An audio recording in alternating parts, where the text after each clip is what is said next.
مینار نور روحانیت اور تصوف پر لکھی گئی ایک شاندار کتاب جس کو لکھا ہے گورشئی سرکار نے۔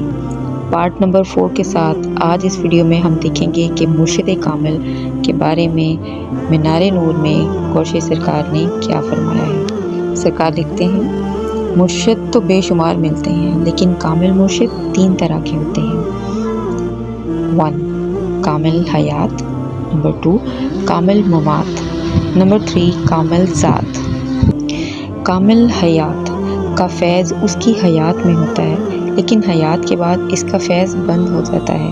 یہ طالب کو زیادہ سے زیادہ 7 دن میں خدا رسیدہ بنا کر دیتا ہے، یعنی ذکر قلب جاری کر دیتا ہے۔ ہو سکتا ہے کہ کشفی طور پر کچھ مقامات بھی دکھا دے۔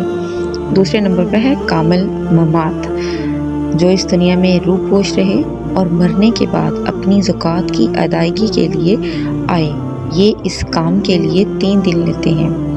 کامل ذات، یہ وہ ہوتے ہیں جن کا فیض حیات و ممات میں ایک ہی جیسا رہتا ہے۔ یہ طالب کو ایک ہی نظر میں خدا رسیدہ بنا دیتے ہیں۔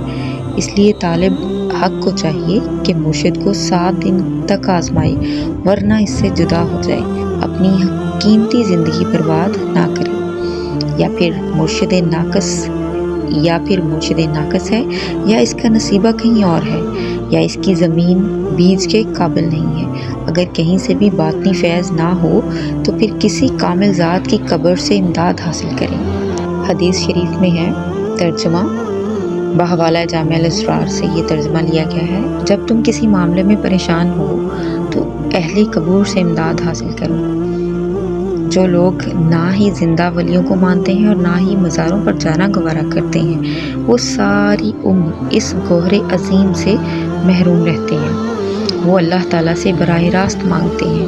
اللہ تعالیٰ کا امر ٹل تو سکتا ہے لیکن قانون نہیں بدل سکتا۔ نبی بلا واسطہ ہوتا ہے جسے براہ راست ملتا ہے، اور اس کی امت بالواسطہ ہوتی ہے جسے نبی کے ذریعے ملتا ہے۔ جس طرح اللہ تعالیٰ کے عوام و خواص میں فرق ہے، اسی طرح عام کو نبی تک خواص یعنی کہ ولی اللہ ہی پہنچا سکتے ہیں اور خواص کو اللہ تعالیٰ تک نبی ہی پہنچاتے ہیں۔ قرآن مجید میں فرمان رب العزت ہے، ترجمہ سورہ فاتحہ آیت نمبر 5-6، ترجمہ دکھا ہم کو سیدھی راہ ان لوگوں کی جن پر تیرا انعام ہوا، اور اگر کسی کو ان کی راہ مستقیم پر چلائے گا تو ان سے ضرور ہدایت دلوائے گا، اور اگر کوئی ان کی ہدایت سے محروم ہے جو ہر زمانہ میں ولی ہوتے ہیں تو سمجھ لے ابھی انعام کے راستے پر نہیں چلا، جیسا کہ سورہ کہف میں کے علاوہ بھی آیا ہے۔ ترجمہ وہ لوگ جن پر اللہ تعالیٰ نے انعام کیا وہ انبیاء کا گروہ، صدیقین کا فرقہ، شہیدوں کا لشکر اور صالحین کا ٹولہ ہے۔ رفاقت رہبری کے لیے یہ بہت عمدہ اور اچھے لوگ ہیں۔ سورۃ نساء آیت نمبر 49 ہے یہ، اس کا ترجمہ ہے، کچھ لوگ ایاک نعبد و ایاک نستعین پر ہی ڈٹے رہتے ہیں، یعنی اسی کی عبادت اور اسی کی اعانت کی طرف اشارہ کر کے کسی طرف کا رخ نہیں کرتے، لیکن عبادت کے لائق تب ہوئے جب کسی عالم با عمل نے کچھ سکھایا۔ اسی طرح اعانت دلانے کے ذریعے بھی اولیاء اللہ ہیں۔ انسان کے جسم سے روح اللہ کے حکم سے نکلتی ہے لیکن اس کا ذریعہ حضرت اسرائیل علیہ السلام ہے۔ کوئی پتا اس کے حکم کے بغیر نہیں ہلتا، لیکن اس کو ہلانے کا ذریعہ بھی تو ہوا کو مقرر کیا گیا، اور جن کے ساتھ اللہ تعالیٰ کا تعلق بلا واسطہ تھا ان تک وہی پہنچانے کا ذریعہ بھی حضرت جبرائیل علیہ السلام ہے۔ اسی طرح انسان کے رزق، پیدائش، رشد و ہدایت، تعلیم و علاج کا ذریعہ بھی انسان ہی ہے، اور جب کوئی سالک کسی ذریعے سے سب عالم عبور کر کے فنا فی اللہ میں چلا جاتا ہے تب وہ سب ذریعوں چھوڑ کر اسی کی اعانت اور پناہ میں آ جاتا ہے، جن کے لیے قرآن مجید میں ہے، سورہ یونس آیت نمبر 62، ترجمہ خبردار، اولیاء اللہ کو کسی چیز کا خوف نہیں اور نہ ہی کسی بات کا غم ہے۔ آج کل اکثر علماء بے سلاسل و مرشد لا حاصل طریقت، حقیقت اور معرفت کو مقام شریعت میں ہی سمجھتے ہیں، لیکن شریعت تو سننا سنانا، بابت، عالم غیب، حوریں، ملائک و بہشت و نار ہے۔ ان کے اوپر زکوٰۃ 2.5% ہے۔ یہ دنیا اور نفسانی ہے۔ نفس کو سدھارنے کے لیے سال میں 1 ماہ روزے رکھتے ہیں، اور ان کا علم حدیث، فقہ، منطق، فلسفہ ہے، جس میں ان کی عقل کو اختیار ہے۔ اس کی انتہا بحث و مباحثہ و مناظرہ ہے۔ جو مقام شعر بھی ہو سکتا ہے، لیکن طریقت والوں کا مقام دید ہے۔ یہ ان غیبی چیزوں کو دیکھتے ہیں، اپنے نفس کو مارنے کے لیے ریاضتیں، بھوک و پیاس کی تکالیف اکثر اٹھاتے رہتے ہیں۔ یہ تارک الدنیا کہلاتے ہیں۔ دنیا میں رہ کر بھی ہر نفسانی چیز سے تارک ہوتے ہیں۔ ان کی زکوٰۃ 97.5% ہے، اور ان کا علم صرف عشق حقیقی ہے۔ جو بحث و مناظرہ و فرقہ بندی سے دور ہے، ان کی انتہائی مجلس محمدی ہے صلی اللہ علیہ وسلم ہے۔ انہی کے لیے حدیث میں ہے، ترجمہ مسلم شریف میں، ہم نے جہاد اصغر سے جہاد اکبر کی طرف رجوع کیا۔ آگے لکھتے ہیں، کیونکہ نفسوں سے جہاد کرنا جہاد اکبر ہے۔ جب کوئی 12 سال نفس سے جہاد کر کے حقیقت کو پہنچتا ہے تو وہ فارغ الدنیا کہلاتا ہے، یعنی دنیا کے ہر جائز و ناجائز کام سے منہ موڑ لیتے ہیں، اور ان کی زکوٰۃ 100% ہو جاتی ہے۔ ان کا دنیا والوں سے میل جول بحکم خدا اور رسول اللہ صلی اللہ علیہ وسلم صرف دین کے لیے ہی ہوتا ہے۔ اس کے بعد معرفت کی منزل ہے، جس میں علم دنی، باطنی، ظاہری تصرف کی چابیاں عطا ہوتی ہیں۔ سنگ پارس اور زمین کے دفینے اس کی نظر میں ہوتے ہیں۔ اس کے آگے فنا و بقا کی منزلیں ہیں، جس میں دیدار الہی خواب، مراقبے یا کشف میں ہوتا ہے۔ بعض فرقے دیدار کے منکر ہیں، لیکن قرآن مجید دیدار کا گواہ ہے۔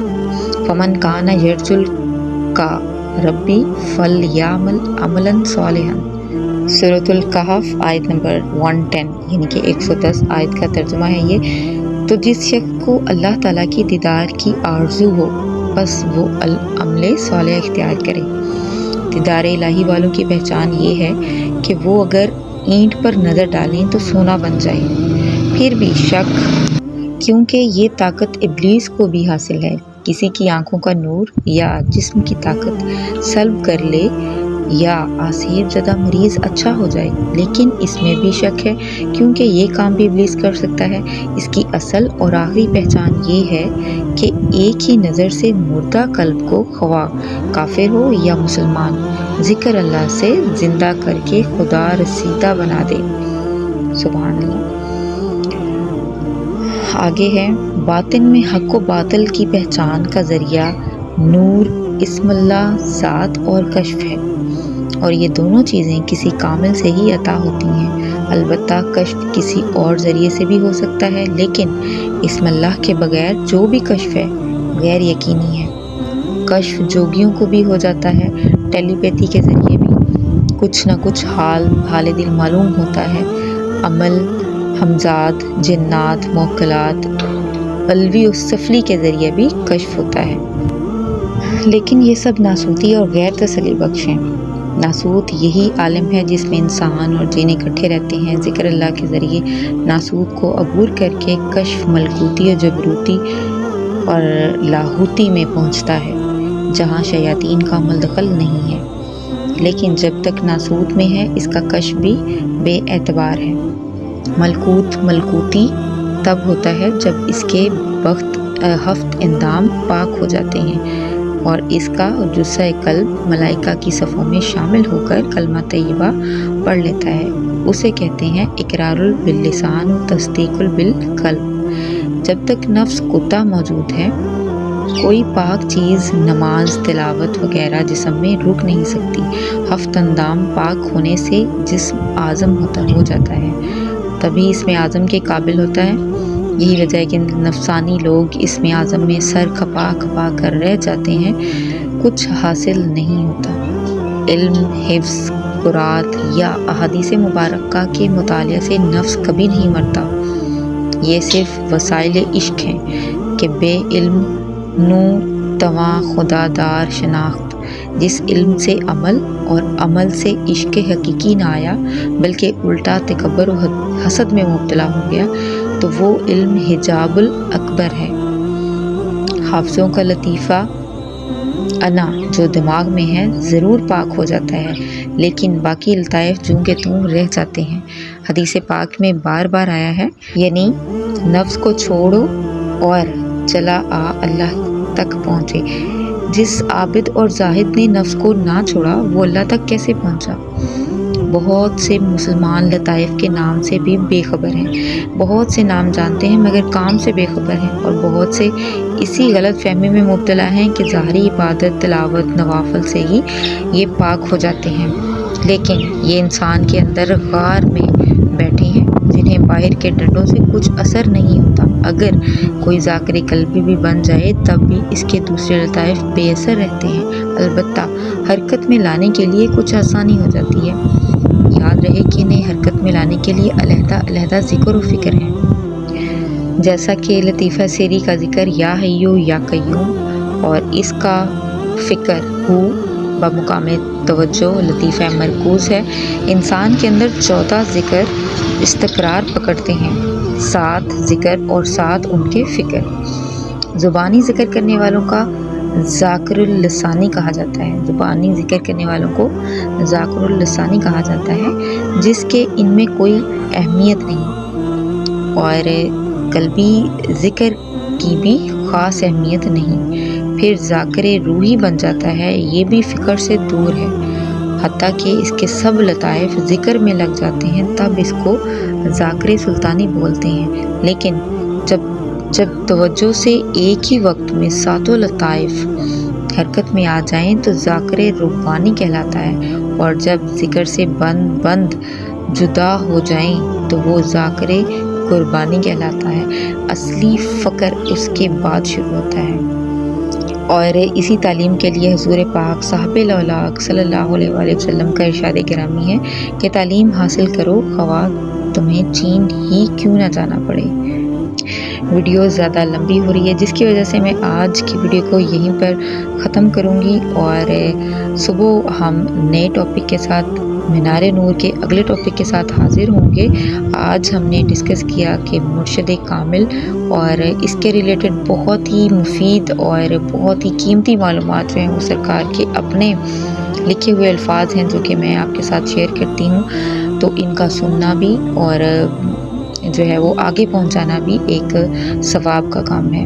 بس میری تو یہ دعا ہے کہ سرکار ہمارے تمام لطائف کو اپنی نظر کرم سے، کیونکہ ہم اتنے گناہ گار اور ہم اتنے سیاہ کار ہیں کہ ہم اپنی محنت، اپنی ریاضت سے ہم اپنے ان لطائف کو جو ہے وہ روشن نہیں کر سکتے۔ سرکار ہم پر اتنا کرم فرمانے کہ ہمارے تمام لطائف جو ہیں وہ روشن ہو جائیں، سرکار کی نظر سے روشن ہو جائیں، اور سرکار اپنے ذاتی قرب میں ہمارے لطائف کو رکھیں اور ہم پر نظر کرم بنائے رکھیں۔ بس اتنا کہوں گی کہ سرکار ہمارا اس دنیا میں دل نہیں لگتا، سرکار اپنی یادوں، اپنی باتوں میں لگائے رکھیں، اور آپ کی باتوں کو آگے پہنچانے کی ہمت دیں اور آگے پہنچاتے رہیں۔ اسی طرح سے تمام دیکھنے والوں اور سننے والوں کے دلوں تک سرکار کی کرم نوازیاں پہنچیں۔ آمین ثم آمین۔ گور شاہی مرحبا۔